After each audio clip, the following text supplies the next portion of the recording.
अस्सलामुअलैकुम, मैं आसिया सिद्दीकी और आप देख रहे हैं बसीरत ऑनलाइन। पूरे देश में किसान फार्म पर बने हुए नए कानून को लेकर प्रोटेस्ट कर रहे हैं, लेकिन इस प्रोटेस्ट की असल वजह क्या है, पहले ये जान लेते हैं। लोकसभा और राज्यसभा ने फार्म से रिलेटेड 3 कानून पास किए हैं। पहले ये समझ लेते हैं कि ये कानून हैं क्या। पहले कानून के हिसाब से किसान अपनी उपज को और अपने प्रोडक्शन ऑफ ग्रेन्स को किसी भी इंटर और इंट्रा स्टेट में बेच सकते हैं। किसान अपनी फसल कहीं भी और कहीं भी जाकर बेच सकते हैं। भारत में 1950s में APMC स्थापित की गई थी। APMC मतलब एग्रीकल्चरल प्रोड्यूस मार्केटिंग कमेटी, जिन्हें हम आमतौर पर कृषि मंडी भी कहते हैं। पूरे भारत में तकरीबन 7000 कृषि मंडियां हैं, जहां किसान अपनी उपज को बेचने आते हैं। अब किसान अपनी उपज को यहाँ डायरेक्ट सरकार को नहीं बेचते, बल्कि एक मिडलमैन को बेचते हैं। इन मिडलमैन को सरकार की तरफ से लाइसेंस दिया जाता है और इन्हें APMC की दुकानें दी जाती हैं और बहुत तरह की फैसिलिटीज़ भी दी जाती हैं। और ये मिडलमैन किसानों की उस उपज को रिटेलर्स या बड़े ट्रेडर्स को बेचते हैं। अब नए कानून आने की वजह से किसान अपनी उपज डायरेक्ट लाइसेंस्ड मिडलमैन को ना बेचते हुए बड़े बड़े ट्रेडर्स को बेच सकते हैं। लेकिन ये कानून ऑन द पेपर बहुत अच्छा है, पर प्रैक्टिकली किसानों के लिए बहुत नुकसानदेह हो सकता है। इस बात को हम इस तरह से समझ सकते हैं कि जैसी पिछली बार गेहूं का जो MSP था वो 1925 रुपये पर क्विंटल था। अगर कोई कंपनी उसे खरीदने आती है तो 2200-2300 भी दे सकती है। लेकिन इसका उलट भी हो सकता है। मान लो APMC में अनाज बेचने की पावर नहीं है किसानों के पास, अब वो बड़े ट्रेडर्स या बड़ी कंपनी वालों को बेचेगा। और बड़ी कंपनी या बड़े ट्रेडर्स इस तरह से भी किसान को कह सकते हैं कि हम इस अनाज को 1500 या 1600 में खरीदेंगे। ठीक है, तुम्हें बेचना है तो बेचो और नहीं बेचना है तो मत बेचो। और किसान इस बात को लेके 100% श्योर हैं कि ये चीज़ उन पर आएगी, क्योंकि देश में 85% छोटे किसान हैं, क्योंकि उनके पास जो ज़मीन है वो 2 हेक्टेयर से भी ज़्यादा कम है और उसी तरह उस पर उगने वाला अनाज भी कम होगा।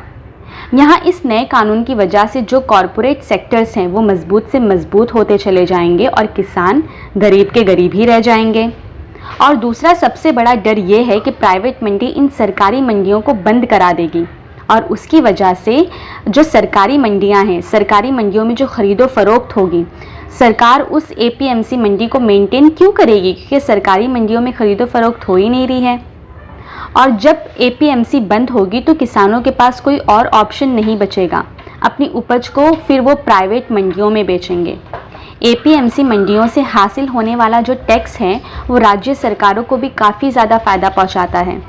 उसी तरह से मंडियों में काम करने वाले मज़दूरों की भी आमदनी का वो एक ज़रिया होता है। लेकिन ये मंडियाँ बंद होने के बाद स्टेट को जो मिलने वाला टैक्स है और उन 1000 मज़दूरों को जो मिलने वाला रोज़गार है उस पर भी काफ़ी असर होगा। दूसरा जो कानून है वो है कॉन्ट्रैक्ट फार्मिंग का।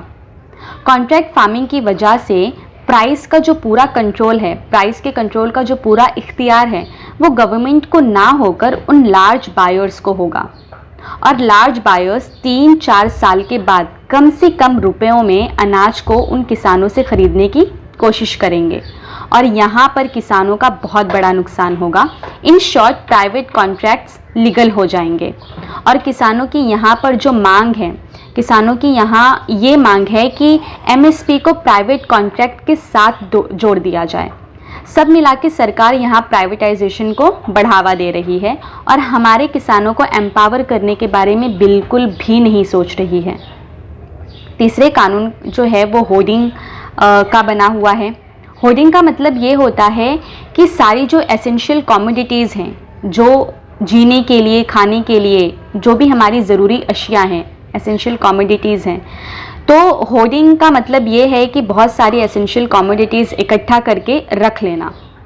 तो पहले ये मिडलमैन या व्यापारी इन कमोडिटीज़ को इकट्ठा करके रखते थे और जब प्राइस हाई होता था तब उसे बेचते थे। पहले ये इल्लीगल था और भारत में इसको लेकर कानून भी बनाया गया था, जिसे हम एसेंशियल कमोडिटीज़ एक्ट जानते हैं। लेकिन नया कानून आने के बाद जो भी प्राइवेट प्लेयर्स हैं वो अनलिमिटेड स्टॉकिंग कर सकते हैं। और यहाँ किसानों को इस बात का डर है कि अगर ये प्राइवेट प्लेयर्स एक साथ अनाज काफ़ी मिकदार में स्टॉक करके रख लेते हैं तो अगली बार वही अनाज उन किसानों से कम दाम पर खरीदने की कोशिश करेंगे, क्योंकि ऑलरेडी इनके पास में स्टॉक पड़ा हुआ है। उन प्राइवेट प्लेयर्स के पास में ऑलरेडी काफ़ी स्टॉक अनाज का पड़ा हुआ है और इसी कानून के खिलाफ किसान सड़कों पर उतर आए हैं और प्रोटेस्ट कर रहे हैं, क्योंकि यहाँ तीनों कानून सिर्फ कॉरपोरेट सेक्टर्स को कवर कर रहे हैं। यहाँ किसानों को एम्पावर करने के बारे में कोई नहीं सोच रहा। हमारे इंडिया में जो जय जवान और जय किसान का नारा है वो काफ़ी खोखला हो चुका है और हमारे किसानों को भी आउटर एलिमेंट्स प्रूव करने की हर तरह की कोशिश की जा रही है। कई जगहों पर हमारे किसानों को खालिस्तानी कहा जा रहा है और कई जगहों पर इस तरह बताने की कोशिश की जा रही है कि जो हमारे किसान हैं वो हुकूमत मुखालिफ हैं। हमारे किसानों के साथ जो पुलिस का रवैया है वो काफ़ी बर्बरियत वाला है। उनके ऊपर टीयर गैस फेंके जा रहे थे, उनके ऊपर वाटर कैनन से बाकायदा अटैक किया जा रहा था ताकि किसान ये जो मोर्चा है छोड़कर अपने घरों को चले जाएं। गोदी मीडिया ने किसानों को बस आतंकवादी नहीं कहा, लेकिन हर तरह की फेक न्यूज़ क्रिएट करने की कोशिश की और इस तरह से फेक न्यूज़ क्रिएट की कि किसानों को किसी न किसी आउटर एलिमेंट्स के ज़रिए मिसलीड किया जा रहा है। इतना ही नहीं, हरियाणा में कई जगहों पर सेक्शन 144 लगा दिया गया था और बस की सर्विसेज को रोक दिया गया था ताकि जो किसान हैं वो दिल्ली चलो प्रोटेस्ट ज्वाइन ना कर पाएँ। 2014 से पहले प्रोटेस्ट डेमोक्रेसी का पार्ट हुआ करता था।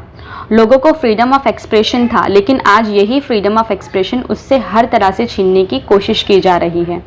दुनिया के हर कोने से फार्मर्स के सपोर्ट के लिए आवाज़ें उठ रही हैं, लेकिन अंधभक्त बड़ी आसानी के साथ ये कहते हुए नज़र आ रहे हैं कि हमारा इंटरनल मैटर है। अरे भाई, इंटरनल मैटर है तो सॉल्व करो। क्या हमारे किसान भाइयों को इज्जत और एम्पावरमेंट के साथ जीने का हिस्सा नहीं है? किसानों के साथ जिस तरह का सुलूक किया जा रहा है वो टोटली अनडेमोक्रेटिक है। आपकी इस बारे में क्या राय है? हमें कमेंट सेक्शन में कमेंट करके बताइए। अस्सलाम वालेकुम।